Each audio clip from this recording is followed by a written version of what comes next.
पाकिस्तान को दलाल स्टेट बताकर खिल्ली उड़ाने वाली नरेंद्र मोदी की सरकार को पाकिस्तान के प्रधानमंत्री शहबाज शरीफ से डिप्लोमेसी का ट्यूशन लेना चाहिए। रात के अंधेरे में सिर्फ 4 ट्वीट आए और पूरी दुनिया का तेल, युद्ध और सुपर पावर पॉलिटिक्स बदल गई। पूरी डील में सबसे बड़ा खिलाड़ी पाकिस्तान निकला।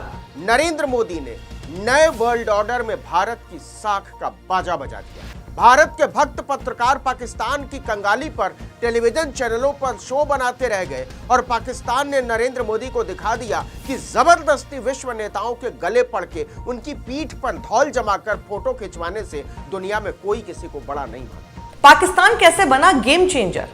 अब सबसे शॉकिंग एंगल सुनिए। जिस पाकिस्तान को लोग इस कॉन्फ्लिक्ट में साइड रोल मान रहे थे, वही अचानक ट्रंप, ईरान और रीजनल मिलिट्री एस्टैब्लिशमेंट के बीच मैसेज ब्रिज बन गया। तो ईरान और अमेरिका दोनों ने सार्वजनिक तौर पर कहा है कि हमने पाकिस्तान की मध्यस्थता में यह जंग रोकी है। ये भारत के लिए शर्मनाक है। न्यूयॉर्क टाइम्स की रिपोर्ट के मुताबिक यह डील पाकिस्तान की मध्यस्थता और आखिरी समय में चीन की दखल के बाद संभव हुआ। जो पाकिस्तान के ड्राफ्ट ट्वीट वाला एंगल है, उसे देखकर आप चौंक जाएंगे। वो पूरी कहानी पलट सकता है। तो पाकिस्तान समझौता कराएगा और भारत बैठकर ताली बजाएगा। यह पोल खुल चुकी है कि नरेंद्र मोदी ने राजनीतिक जीत के मकसद से पाकिस्तान के खिलाफ ऑपरेशन सिंदूर छेड़ा। 40वें दिन रुक गई जंग, वो भी ईरान की शर्तों पर।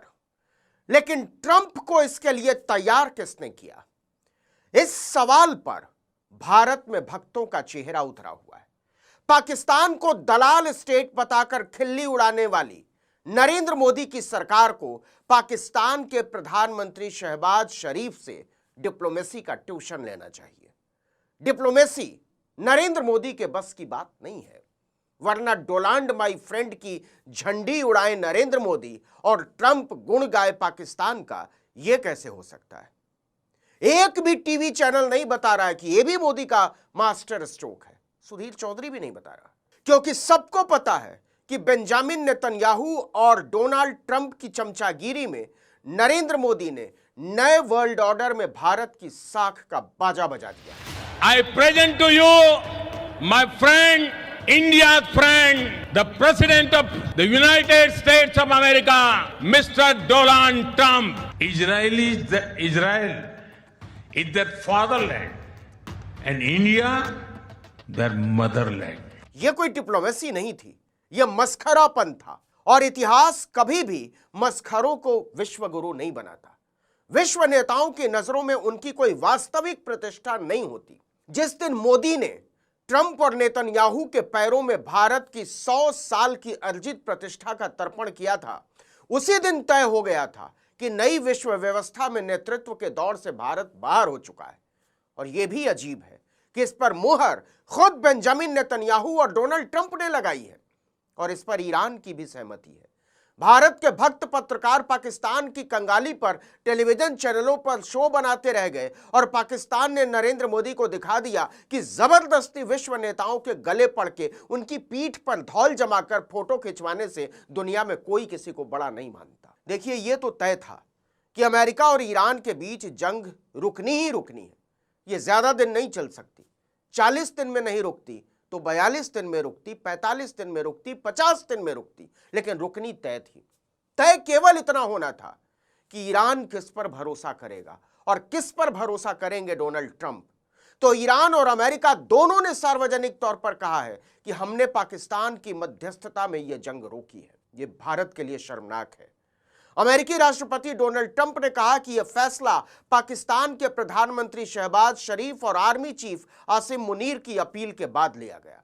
वहीं ईरान के विदेश मंत्री अब्बास अरागची ने भी कहा कि हम अपने भाई पाकिस्तान के प्रधानमंत्री शहबाज शरीफ और फील्ड मार्शल मुनीर की अथक कोशिशों की वजह से जंग रोकने पर सहमत हुए। हम इसके लिए उनके प्रति कृतज्ञता जाहिर करते हैं।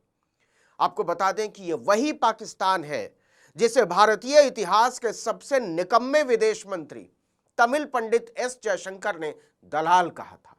पूछना बनता है कि नरेंद्र मोदी की सरकार क्या पाकिस्तान को दलाल बोलने के अपने विदेश मंत्री के बयान पर अब भी कायम है? भारत के लिए यह घोर विचित्र स्थिति है और इससे कहीं ज्यादा शर्मनाक क्योंकि नरेंद्र मोदी के दोनों मित्र डोनाल्ड ट्रंप और बेंजामिन नेतन्याहू अपने अपने देशों में ही भयानक विरोध का सामना कर रहे हैं। अमेरिका और ईरान के बीच हुए सीज फायर से नेतन्याहू इजराइल के विपक्षी दलों और नेताओं के निशाने पर है।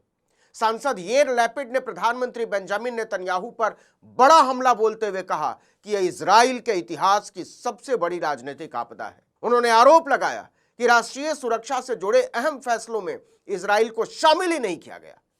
उन्होंने कहा कि सेना ने अपना काम पूरी तरह किया और जनता ने भी मजबूती दिखाई, लेकिन नेतन्याहू राजनीतिक और रणनीतिक दोनों स्तर पर विफल रहे। लैपिड ने साफ कहा कि नेतन्याहू अपने किसी भी तय लक्ष्य को हासिल नहीं कर पाए और उनके फैसलों से हुए नुकसान की भरपाई करने में देश को कई साल लग जाएंगे। उन्होंने आरोप लगाया कि यह स्थिति नेतन्याहू के अहंकार, लापरवाही और रणनीतिक योजना की कमी का नतीजा है। बिल्कुल यही बातें अमेरिका में डोनाल्ड ट्रंप के लिए बोली जा रही। जरा सोचकर देखिए कि किसी युद्ध की स्थिति में भारत में विपक्ष के नेताओं ने प्रधानमंत्री पर इस तरह का हमला बोला होता तो सरकार, फिल्म सिटी के पत्रकार भी उसे गद्दार साबित कर चुके होते। लेकिन दुनिया में भारत की स्थिति नरेंद्र मोदी ने क्या कर दी है, इसका अंदाजा इसी से लगाइए कि जियोपॉलिटिक्स में अपनी पकड़ के लिए सारे देश कोशिश कर रहे थे, सिवाय नकली विश्वगुरु के नेतृत्व वाले भारत के। आपको बता दें कि सीज फायर से पहले ट्रंप ने ईरान को चेतावनी दी थी कि अगर होर्मुज स्ट्रेट से जहाजों को सुरक्षित रास्ता नहीं मिला तो वो उसकी पूरी सभ्यता को खत्म कर देंगे। ईरान ने इसकी प्रतिक्रिया में कहा था कि संसार की 6000 साल पुरानी सभ्यता का जवाब देखकर दुनिया दंग रह जाएगी। इसके बाद सारे देश, महत्वपूर्ण देश सक्रिय हो गए थे। पाकिस्तान तो पहले से ही लगा हुआ था। रूस और चीन ने भी बहुत तेजी से काम किया। न्यूयॉर्क टाइम्स की रिपोर्ट के मुताबिक यह डील पाकिस्तान की मध्यस्थता और आखिरी समय में चीन की दखल के बाद संभव हो पाई। आपको बता दें कि पाकिस्तान ने 2 हफ्ते के सीज फायर का प्रस्ताव रखा था, जिसे चीन और रूस के कहने पर ईरान ने स्वीकार कर लिया। जरा सोचिए कि पाकिस्तान ने एक प्रस्ताव रखा और उसे ईरान और अमेरिका दोनों ने स्वीकार कर लिया। इजराइल को तो करना ही था, या कहिए करना ही पड़ा। इस समझौते के तहत अमेरिका और इजराइल अपने हमले रोकेंगे, ईरान भी हमले बंद करेगा। इस दौरान होर्मुज स्ट्रेट से तेल, गैस और दूसरे जहाजों की सुरक्षित आवाजाही ईरानी सेना की मदद से सुनिश्चित की जाएगी।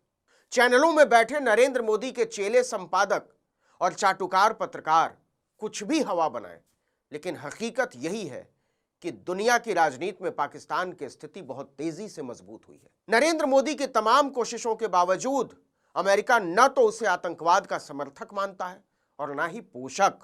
उल्टा उसके आर्मी चीफ आसिम मुनीर को पहलगाम आतंकी हमलों का मास्टरमाइंड बताने के बावजूद डोनाल्ड ट्रंप ने सारे प्रोटोकॉल तोड़कर उसका स्वागत किया व्हाइट हाउस में और उसे महान बताया। नहीं बोल सके नरेंद्र मोदी कि डोनाल्ड ट्रंप झूठा है, हमने उसकी मध्यस्थता में जंग नहीं रोकी है। देखिए, ट्रंप ने बताया कि ईरान ने पाकिस्तान के जरिए अमेरिका को 10 पॉइंट का प्लान भेजा है, इस पर आगे बातचीत की जा सकती है। वहीं ईरान की सुप्रीम नेशनल सिक्योरिटी काउंसिल ने दावा किया कि अमेरिका ने उसका 10 पॉइंट का प्रस्ताव स्वीकार कर लिया है। काउंसिल के मुताबिक यह समझौता ईरान की शर्तों पर हुआ है। जैसा कि हमने बताया, यह सीज फायर केवल 2 हफ्तों के लिए है। इसके बाद अमेरिका और ईरान के बीच 10 अप्रैल को औपचारिक बातचीत शुरू होनी है। क्या आप जानना चाहेंगे यह बातचीत कहां होगी? पाकिस्तान की राजधानी इस्लामाबाद में। तो पाकिस्तान समझौता कराएगा और भारत बैठकर ताली बजाएगा। विश्व राजनीति में नरेंद्र मोदी की जगह इससे ज्यादा बची नहीं है। यह पोल खुल चुकी है कि नरेंद्र मोदी ने राजनीतिक जीत के मकसद से पाकिस्तान के खिलाफ ऑपरेशन सिंदूर छेड़ा था, वरना ट्रंप की डांट से उसे अचानक रोक नहीं देते बिना किसी निर्णायक नतीजे के। नरेंद्र मोदी ने भारत को पाताल में पहुंचा दिया है, आंतरिक तौर पर भी और वैश्विक तौर पर भी। ब्रिक्स देशों की अगली बैठक में भारत की यह डूबी हुई साख साफ नजर आएगी। आज की स्थिति यह है कि दुनिया की ताकत चीन और रूस की तरफ झुक गई है। ईरान की ताकत को नजरअंदाज करना भारत को बहुत भारी पड़ा है। क्या सिर्फ हॉर्मुज पर झुक गए ट्रंप? 2 हफ्ते की डील के पीछे ईरान का असली गेम क्या है? और कल रात जब ट्रंप पूरी सभ्यता मिटाने की धमकी दे रहे थे, लेकिन अचानक एकदम से सरेंडर वाले मोड में कैसे आ गए? कहानी का असली ट्विस्ट यही है जो हम लाए हैं अपनी एक्सक्लूसिव रिपोर्ट में सिर्फ आपके लिए, बिल्कुल आम भाषा में। कल रात क्या क्या हुआ पहले तो ये जान लीजिए। तबाही के बीच सीज फायर कैसे हुआ, एक्सक्लूसिव इनसाइड स्टोरी क्या है।